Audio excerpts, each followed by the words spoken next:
More than 2,000 people have been killed during a violent crackdown on protests in Iran, according to reports from human rights organizations, as international attention intensifies and statements from the United States add further focus to the unfolding crisis.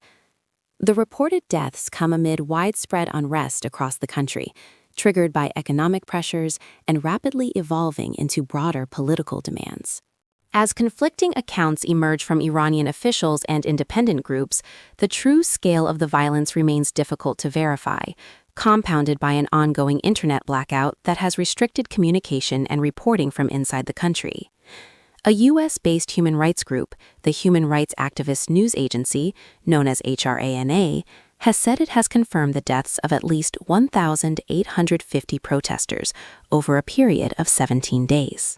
According to the same organization, the overall confirmed toll also includes 135 people affiliated with the government, 9 civilians described as uninvolved in the protests, and 9 children.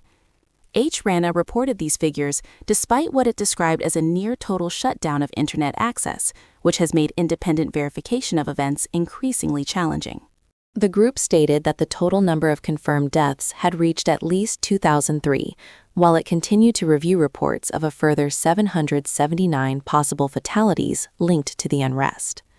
At the same time, an unnamed Iranian official told the Reuters news agency that approximately 2,000 people had been killed.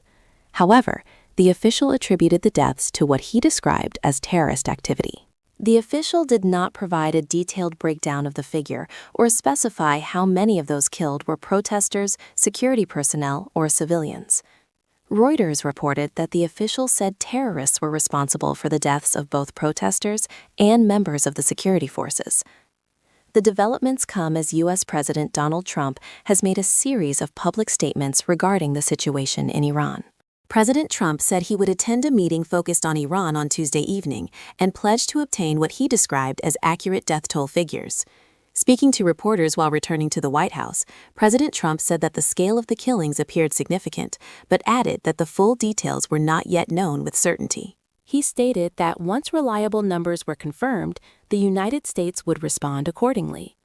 Earlier on Tuesday, President Trump posted a message on his Truth Social platform, warning that Iranian authorities would face what he called a big price for the killings. In the same message, he urged people in Iran to continue protesting. He also announced that he had canceled all meetings with Iranian officials until, in his words, the senseless killing of protesters stopped. In that post, he stated that help was on its way and used the acronym MEGA, referring to the slogan "Make Iran Great Again," which is associated with a U.S.-based Iranian opposition movement. President Trump has been weighing a range of military and non-military options in response to the crackdown. He has already announced the imposition of 25% tariffs on any country trading with Iran. On Monday night, U.S. defense officials told CBS News, the BBC's U.S. partner, that President Trump had been briefed on a wide range of covert and military tools. These reportedly included options such as long-range missile strikes, cyber operations, and psychological campaign responses. The protests themselves are reported to have spread widely across the country. According to information cited in the article, demonstrations have taken place in approximately 180 cities and towns, spanning all 31 of Iran's provinces. The unrest was initially sparked by public anger over the collapse of the Iranian currency and a sharp rise in the cost of living. These economic grievances quickly broadened into demands for political change, marking what has been described as one of the most serious challenges to Iran's clerical establishment since the 1979 Islamic Revolution. The situation escalated sharply last Thursday when protests intensified and were met with what has been described as deadly force by the authorities. This escalation occurred alongside a near-total shutdown of internet and communication services, which has significantly limited the flow of information out of the country. International news organizations, including the BBC, have said they are unable to report directly from inside Iran, making it difficult to independently assess the full extent of the violence. Despite these restrictions, some visual evidence has emerged through videos posted online. Footage shared on Sunday showed people searching for the bodies of their relatives at the Karizak Forensic Center in Tehran. The BBC reported that it counted at least 180 shrouded bodies and body bags visible in that video. Another video from the same facility, shared on Monday, showed around 50 bodies. An activist speaking to BBC Persian described scenes in which bodies were piled according to neighborhoods, naming areas such as Sadatabad, Naziabad, and Satarkhan. The activist said that people were forced to search through these piles to find their loved ones, and described the level of violence as far beyond what many outside the country might imagine. Reports have also emerged of hospitals in Tehran being overwhelmed by the number of casualties. Professor Shahram Kurdasti, an Iranian oncologist based in London, told the BBC's Newsday program that the last message he received from a colleague in Tehran described conditions in most hospitals as resembling a war zone. According to that message, hospitals were short of medical supplies and blood. Professor Kordasti added that doctors at 2 or 3 hospitals had reported treating hundreds of injured or deceased individuals. Accounts from outside the capital have also described widespread destruction. One Iranian living in Rusht, near the Caspian Sea coast, told the BBC that the city had become unrecognizable, saying that fires had burned throughout the area. These descriptions have added to growing concern about the scale and intensity of the crackdown, as protests continue in multiple regions. As these reports circulate, international human rights organizations have continued to release their own assessments. Harana's deputy director, Skylar Thompson, told the Associated Press that the organization was horrified by what it was documenting, but said it believed the confirmed figures remained conservative. Another group, Iran Human Rights, based in Norway, said it had confirmed the killing of at least 734 protesters.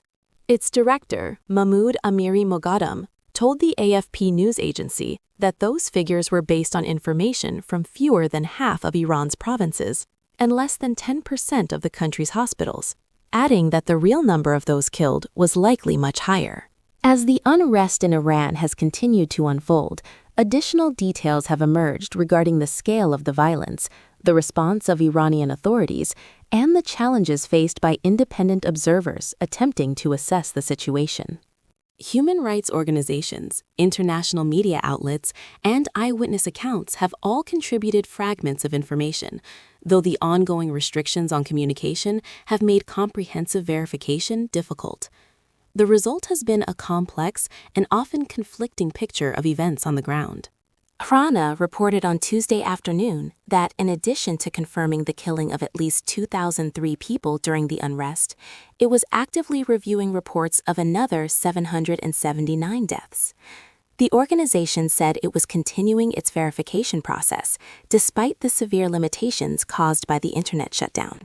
Harana's deputy director, Skylar Thompson, told the Associated Press that while the organization was horrified by what it had documented, it believed the confirmed figures were conservative. This statement reflected the organization's position that the true death toll could be higher than what had been independently verified so far. Another international monitoring group, Iran Human Rights, based in Norway, also released its own figures. The group said it had confirmed the deaths of at least 734 protesters. Its director, Mahmoud Amiri Moghadam, told the AFP news agency that these figures were derived from information received from fewer than half of Iran's provinces and from fewer than 10% of the country's hospitals. He stated that, based on those limitations, the real number of people killed was likely in the thousands. His comments underscored the difficulties faced by human rights groups attempting to collect data amid widespread restrictions and limited access to official records. Iranian authorities, meanwhile, have presented a different account of the violence. The unnamed Iranian official who spoke to Reuters placed the death toll at around 2,000 but attributed responsibility to what he described as terrorists. According to Reuters, the official said these groups were responsible for the deaths of both protesters and members of the security forces. The official did not provide a detailed breakdown of how many of those killed were civilians, protesters, or security personnel, nor did he specify the locations or circumstances of the deaths. This lack of detail has contributed to the ongoing uncertainty surrounding the true scale and nature of the violence. The difficulty in assessing events has been further compounded by the fact that international media organizations have been unable to report directly from inside Iran. The BBC has said it is not able to operate within the country, limiting its ability to independently verify claims from either side. Despite this, Videos and testimonies have continued to surface through limited channels, offering glimpses into conditions in various parts of Iran. Footage shared online on Sunday showed scenes from the Krizk Forensic Center in Tehran, where people were seen searching for the bodies of relatives who had gone missing during the unrest.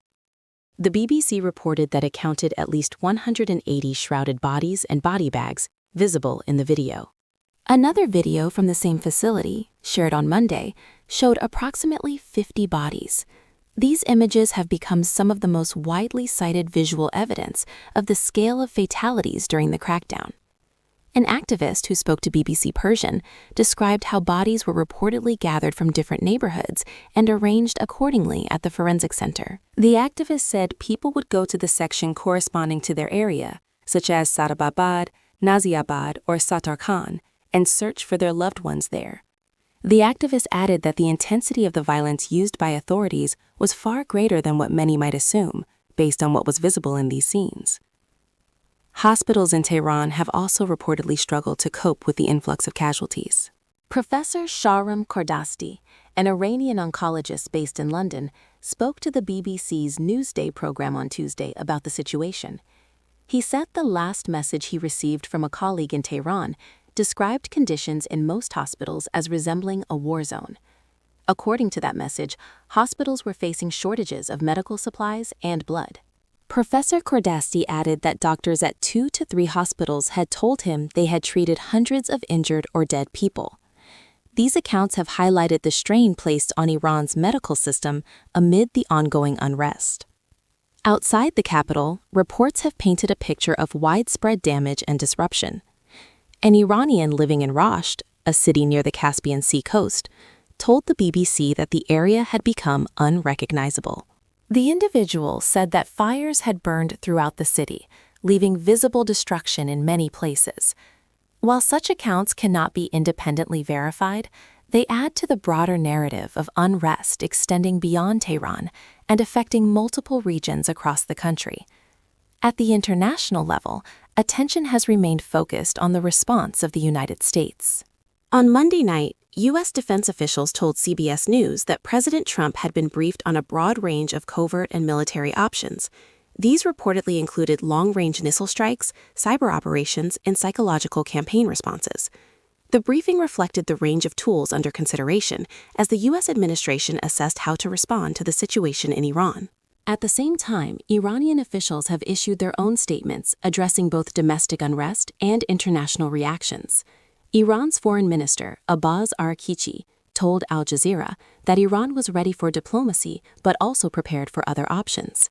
He said this included readiness if the United States wanted to test what he described as the military option, which he noted had been tested in the past. His remarks came with reference to events in June, when the United States carried out airstrikes on key Iranian nuclear facilities during a 12-day war between Iran and Israel.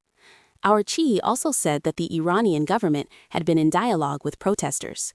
However, he claimed that authorities were forced to take action after what he described as trained terrorist groups run from abroad infiltrated the demonstrations and targeted security forces.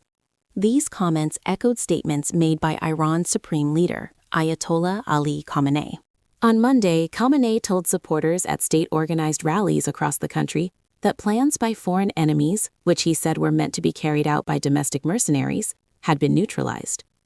While officials exchanged statements and justifications, human rights groups continue to document arrests linked to the unrest. HRNA reported that more than 16,780 protesters had been arrested since demonstrations began. Among those detained was a 26-year-old man whose case has drawn particular attention. According to his family and the Norway-based Kurdish human rights group Hengau, he was detained last Thursday and has already been sentenced to death. A relative of the family of Arfan Soltani told BBC Persian that the legal process moved extremely quickly. The relative said that within just 2 days, a court issued a death sentence and informed the family that he was due to be executed on Wednesday. Awar Sheikhi of Hengau told the BBC that such speed was unprecedented, stating that the government was using every tactic it knew to suppress people and spread fear.